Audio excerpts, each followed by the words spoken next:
semuanya, perkenalkan nama saya Suci Rahmadanti, saya dari BKI 4B. Di sini saya memenuhi tugas mata kuliah psikologi konseling dan akan menjelaskan tentang materi kondisi dalam bimbingan konseling. Jangan lupa like, comment, and subscribe ya. Dadah! Selanjutnya, saya akan menjelaskan apa itu konseling. Konseling atau penyuluhan adalah proses pemberian bantuan yang dilakukan oleh seorang ahli kepada individu yang mengalami suatu masalah yang bermula pada teratasinya masalah yang dihadapi oleh seorang klien. Kemudian, tujuan konseling menurut Krumbolz yaitu 1.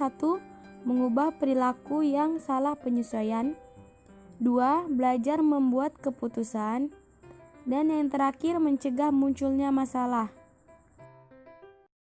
Baiklah, selanjutnya saya akan menjelaskan tentang pengertian konseling kognitif. Piaget melihat jika seseorang memiliki peran aktif dalam menyusun pengetahuan tentang realita, maka orang tersebut tidak akan pasif saat menerima informasi. Meski proses berpikir dalam konsepsi tentang realitas sudah dimodifikasi dengan pengalaman dunia sekitar, akan tetapi seorang bisa juga memiliki peran aktif saat menginterpretasikan informasi yang didapat lewat pengalaman dan juga pengalaman mengadaptasikan pengalaman tersebut serta konsepsi mengenai dunia yang sudah dimiliki. Selanjutnya saya akan menjelaskan tentang beberapa aspek kognitif konseling. Aspek kognitif terbagi menjadi beberapa jenjang atau tahapan seperti berikut. 1. Remembering, mengingat. Remembering atau mengingat adalah proses kognitif awal untuk tahapan menjadi pengingat serta menjadi bagian yang bermakna sehingga membutuhkan beberapa ingatan sejak dini. Kedua, understanding, memahami.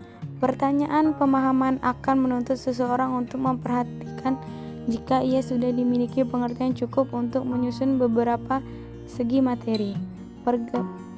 Perkembangan ini bisa dilihat dalam perkembangan kognitif anak usia dini. Applying, menerapkan.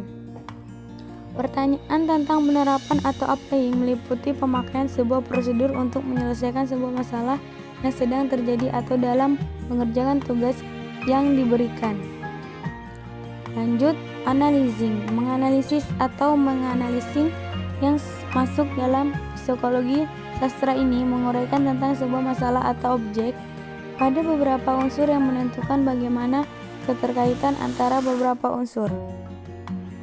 Teori kognitif didasarkan dari asumsi jika kemampuan kognitif adalah sebuah fundamental, maka seseorang bisa dilihat sebagai orang yang bisa membangun pengetahuan sendiri mengenai dunia.